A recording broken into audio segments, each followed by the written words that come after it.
Hi again and welcome back to another exciting time with me. Today I want to introduce you to Arthur, who is an expert on Easter Island. He will spend the next two chunks to explain what I call the Easter Island story. Arthur is a famous British geoarchaeologist who has worked all over the world. So, Arthur, tell the students about Easter Island. Hello. Oh wait. You folks say howdy. So, howdy. I am going to focus on various aspects of culture and society that are particularly significant to environmental awareness. Be patient with me, as I will get around to presenting some basic concepts of environmental science that provide the philosophical framework not only for this course, but also for your professional life in environmental geoscience. As usual, let's begin by listing the learning objectives of this chunk to give you an idea of what will be coming. These learning objectives are important, as they serve as signposts for you to be aware of what will be coming to you. It is sort of like taking a journey from one town to another by way of several different highways. Can you imagine how that trip would be if there were not signposts? How would you know which road went where? And, if you did get near your destination, how would you know when and where to turn? So, pay attention to these learning objectives. I have created them to make sure you get the most out of these chunks. After studying this chunk, you should be prepared to describe the following learning objectives. Limited resources cannot support a growing population. The reason for the population increase and then decrease. The 5 major factors contributing to the decrease of natural resources and population.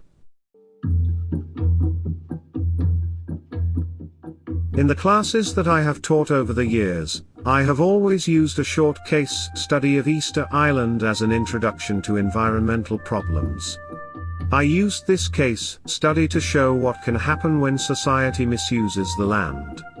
All of these findings were based on studies of the collapse of Easter Island. Scientists used this example to wag a finger and say, aha, see what can happen when we misuse our environment. It made a good story.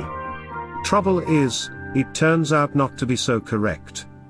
So, my first thought was to throw it out. Then the more I thought about it, the more I convinced myself there was a very good lesson to learn here. So, I am going to tell you the story as it has been told for many years. But, at the end we will discuss why it isn't so. And, how science was used to prove it was not as they had us believe in the past. Okay, here is the question that was always proposed from the study of the Easter Island environment: are we on the same path that Easter Island followed, but at a global scale? Okay, let me begin my story. Easter Island is a small, triangular-shaped volcanic island about 140 square kilometers and located several thousand kilometers west of South America with a subtropical climate. I have put this map up, so you can see the location, as I know many people know of Easter Island but are not really sure where it is. Easter Island is more than 1,000 miles from the next inhabited spot in the Pacific Ocean. Polynesian people, or maybe a small group of Polynesians, or even a single family made their way to Easter Island where they settled in and began to farm. They first reached the island approximately 1,500 years ago, and were greeted by a green island covered with forest, including large palm trees. We know this from study of pollen samples from the island.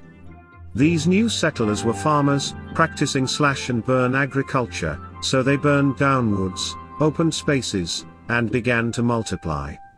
Pretty soon the island had too many people, too few trees, and then, in only a few generations, no trees at all. Easter Island was so nice that by the 16th century 15,000 to 30,000 people were living there. They had established a complex society spread among small villages, and they raise crops and chickens to supplement the fish, marine mammals, and seabirds that sustained their diet. Let me point out these facts are all based on observations by British sailors who first visited the island and later missionaries, potential business people, and maybe scientific types. Easter Island's fame is really the National Geographic photographs on the front cover of their magazine of the Moai statues. You know, the statues that were just big heads. The ones you see in the photograph. As the truthful part of the study goes, these statues were carved for religious reasons. They were carved from volcanic rock. The statues have the form of a human torso with stone headdresses. Most are about 7 meters high, but some are higher than 20 meters. It was thought that the statues were moved into place in the various locations on the island using ropes and tree trunks as rollers. But this has become very controversial. Recent research on these huge monoliths show that they were transported up to 18 kilometers from the quarry where most of them were carved, without the benefit of wheels, cranes, or even large animals. A new theory suggests that perhaps the statues were engineered to move upright in a rocking motion, using only manpower and rope, as you can see in the picture. The archaeologists observed that the statues had fat bellies, which allowed them to be tilted forward easily, and heavy, D-shaped bases could have allowed handlers to rock and roll the moai from side to side. Last year, in experiments funded by the National Geographic Society, researchers demonstrated that as few as 18 people could, with 3 strong ropes and a bit of practice, easily and relatively quickly maneuver a 3-meter, 4,500 kilogram moai replica a few hundred meters. No logs were required. I have given Dr. G a video for you to watch. When you have a chance, take a couple of minutes and watch this video of the various theories that have been suggested, and the latest theory shows how they moved the statues with ropes. Okay, back to my story of the decline of Easter Island. When Europeans reached Easter Island in the 17th century, only about 2,000 people were living on the island. The main symbols of the once vibrant civilization were the statues, most of which have been toppled and damaged. No trees were growing on the island, and the people were living in a degraded environment. When Captain James Cook visited Easter Island in 1774, his crew counted roughly 700 islanders, down from an earlier population of thousands. They were living marginal lives, and their canoes were reduced to patched fragments of driftwood. This situation led European archaeologists as well as others to ask a simple question. Why did the society collapse? So, being thoughtful archaeologists, they came up with a plausible explanation. They suggested that evidently, the society collapsed in just a few decades. Probably as a result of degradation of the island's limited resource base. As the human population of the island increased, more and more land was cleared for agriculture, while the remaining trees were used for fuel and for moving the statues into place. The archaeologists argued that previously, the soils were protected beneath the forest cover, and were able to hold water in the subtropical environment. Several nutrients were probably supplied by dust from thousands of kilometers away, that reached the island on the winds. Once the forests were cleared, the soils eroded, and the agricultural base of society was diminished. Loss of the forest also resulted in the loss of forest products necessary for building homes and boats. And, as a result, the people were forced to live in caves. Without boats they could no longer rely on fish as a source of protein. As population pressure increased, wars between villages became common, as did slavery and even cannibalism, in attempts to survive in an environment depleted of its resource base. We will come back to the idea of wars in a minute. But, at this point I would always ask, is there a lesson to be learned here? And, I would build drama by stating that the story of Easter Island is a dark one that vividly points to what can happen when an isolated area is deprived of its resources through human activity. Thus, the point is, limited resources cannot support an ever-growing human population. The best-selling book, Collapse, held Easter Island up as the clearest example of a society that destroyed itself by overexploiting its own resources. Once tree clearing started, it didn't stop until the whole forest was gone. This self-destructive behavior was called ecocide. And so we all jumped on the bandwagon and used this example as a warning that Easter Island's fate could one day be our own. Then I would begin to build a strong case by stating that although the people of Easter Island did deplete their resources, the collapse of their society had some factors that they could not understand or recognize. Easter Island has a naturally fragile environment compared to many other islands that the Polynesians colonized.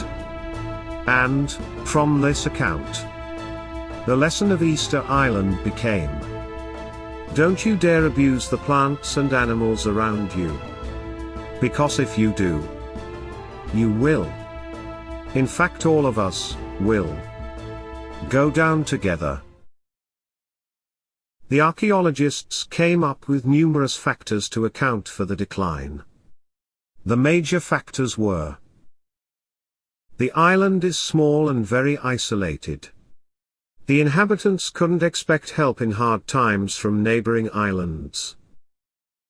Volcanic soils were originally fertile, but agricultural erosion was a problem and soil-forming processes on the island were slow. Compared to more tropical islands, nutrient inputs to soils from atmospheric dust from Asia was not significant. The island's 3 volcanoes were not active, so no fresh volcanic ash added nutrients to the soils. The topography on the island is low, with gentle slopes.